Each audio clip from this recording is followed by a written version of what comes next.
Welcome to the deep dive. Today, we're plunging into the Bitget Wallet, a name that's definitely been popping up more and more in the digital asset space. Our goal here is really to cut through some of the noise for you, give you the essential insights, maybe uncover some of those aha moments about this pretty comprehensive Web3 and crypto hub. We've got quite a bit to cover. And by the end of this, you should have a really clear picture of what Bitget Wallet offers, its strengths, maybe some nuances too, whether you're mostly into Bitcoin or exploring that wider Web3 world. So let's unpack this. Yeah, and I think the fascinating place to start really is that at its core, Bitget Wallet is a non-custodial Web3 wallet. And that immediately sets the stage. It's all about understanding its philosophy, empowering you, the user, with direct control, no intermediaries. Okay, so non-custodial. For listeners who are pretty familiar with the crypto space, what's the immediate, practical difference that makes day-to-day, especially thinking about managing something like Bitcoin? Right. Well, that non-custodial aspect is probably the biggest differentiator. It's a fundamental shift, really, in how you think about ownership. It means you hold the keys. Your private keys are yours alone. It's not like an exchange where they're holding your funds for you. Here, you've got exclusive access, so that boosts your security, your autonomy, gives you that sort of digital sovereignty.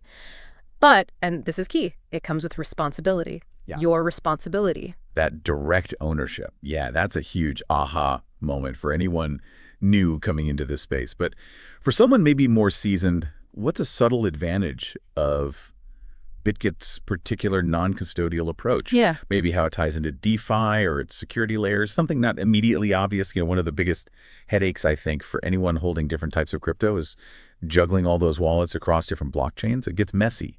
So how does Bitget Wallet tackle that? What does its multi-chain support actually unlock for someone with, say, a diverse portfolio? Yeah, that's a great point. And this is where its versatility really shines. We're talking support for over 130 blockchains and millions of tokens. It's pretty extensive, all the big names you'd expect. Bitcoin, Ethereum, BNB Chain, Solana, Polygon, Avalanche, Trion, Phantom, Near. The list goes on. Okay. And the key to managing all that efficiently is its integrated features. Take their DX aggregator, they call it Super DX. Super DX, right. It's not just a basic swap tool. It's quite smart, actually. It pools liquidity from lots of different decentralized exchanges to try and find you the best price with minimal slippage. Plus, it does cross-chain swaps, too, and it has this neat auto-payment thing for gas fees, so you can pay with common tokens, which simplifies things. Oh, that gas fee payment thing is a nice touch. Yeah. Saves having to hold specific network tokens sometimes. But it's not just about swaps, is it? What about the rest of the ecosystem? Yeah. NFTs, dApps, how does it handle those? Absolutely. It goes way beyond swaps. Users can store, view, even trade NFTs right inside the app. There's an integrated NFT marketplace. And the dApp browser, well, that gives you direct access to a whole universe of decentralized applications. So you can interact with DeFi protocols, games, whatever, without leaving the wallet environment. And then you've got other things, too, like earn features for passive income staking, yield farming campaigns, that sort of thing. And for staying on top of the market, there's market insights, which they call Bitget Wallet Alpha. Right. Real-time data, hot picks, alerts on wallet activity spikes. Useful stuff, especially when things get volatile. Okay, let's talk security. It's paramount, obviously. Yeah. Everyone says they prioritize it. But beyond the basics, what specific, maybe even unique security measures does Bitget Wallet actually use that? Give it an edge? Or are there any common security myths they're trying to address? Yeah, security is clearly a huge focus for them. They use advanced DASM encryption for your private keys and seed phrase. Think of it like a very strong digital lock.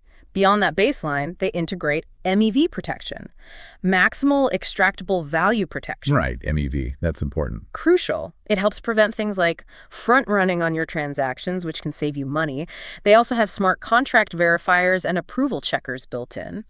These tools help spot malicious addresses or dodgy dApps before you interact with them, which is, a lifesaver potentially. Definitely. And then there's mention of a pretty substantial protection fund. I've seen figures like $300 million cited. Some older sources even mention $762 million. It acts as an extra safety net. Plus, a really neat feature is the ability to detect and revoke excessive token approvals. Helps you keep track of permissions you've granted over time. A good security hygiene tool. That is quite a few layers of protection. Seems like they've thought it through. But okay, from the user side, navigating all that, is it easy? Or can it feel a bit much?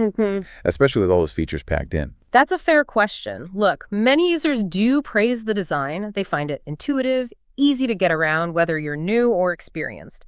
However, you do see some reports of the app feeling a bit sluggish sometimes. Occasional pop-ups, update prompts that might, break the flow a little. Okay.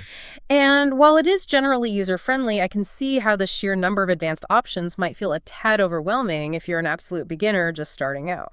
Also, there have been some complaints, maybe isolated, about email support being slow or not super helpful sometimes. So that's something to be aware of. Right. Good to know the potential downsides, too.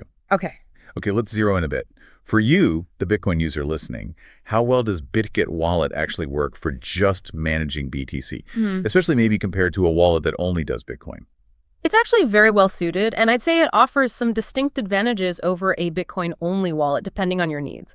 Because it's non-custodial, you get that secure storage where you hold the keys, full ownership of your Bitcoin, you can send, receive, no problem, standard stuff. But the real kicker is the multi-chain aspect. You can manage your Bitcoin right alongside your Ethereum, your Solana, whatever else you hold, all in the same app. So if you have diverse assets, it's incredibly convenient. No more switching between 5 different wallets just to check your balances or make a transaction. It streamlines everything. That makes sense, a unified view. And for those whose interests go way beyond Bitcoin into the broader crypto world, what kind of toolkit does Bitget Wallet really put in their hands? Oh, it's definitely built for that broader engagement. It goes far beyond just Bitcoin. You get that massive altcoin support we talked about across all those chains. The Super DX is a huge piece of that puzzle, swapping between tons of different cryptos right there in the wallet, often getting good weights because it aggregates liquidity. Yeah, avoiding the need to send to a centralized exchange just for a swap. Exactly. Saves time, potentially saves fees, reduces exposure points. Then there's the dApp browser. That lets you plug directly into DeFi protocols. Lending, borrowing, yield farming, providing liquidity, all that Web3 activity accessible from one place. And like we touched on, managing NFTs, checking market insights with their alpha tool, finding staking opportunities in the earn section. It aims to be that all-in-one portal for Web3. Okay, so someone's listening, they're intrigued, maybe thinking of trying it out. What's the absolute most critical first step beyond just hitting download? Something an experienced user knows is vital, but a newbie might overlook? Right. It really boils down to that initial setup, but specifically how you handle your mnemonic phrase, your seed phrase, that's everything. So the steps are simple enough. Download the app or the browser extension, create a new wallet, it generates your keys and that all-important phrase. Now here's the crucial part. Write that phrase down, physically.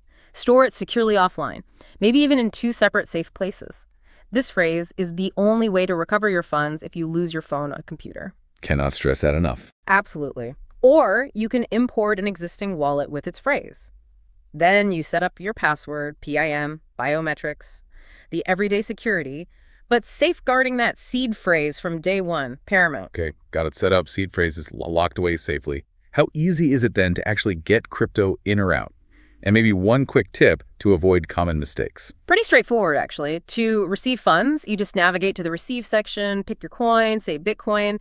It shows your public address and a QR code. Share that with whoever is sending. To send crypto out, you go to send, pick the asset, paste in the recipient's address, enter the amount, review, and confirm. The crucial tip. Always, always, always double check, even triple check the recipient's address before you hit send. One wrong character and those funds are likely gone forever. There's no undo button in crypto. Right. No customer service number to call to reverse a transaction if you mess up the address. Exactly. That's the nature of decentralization. Once it's confirmed on the blockchain, it's final.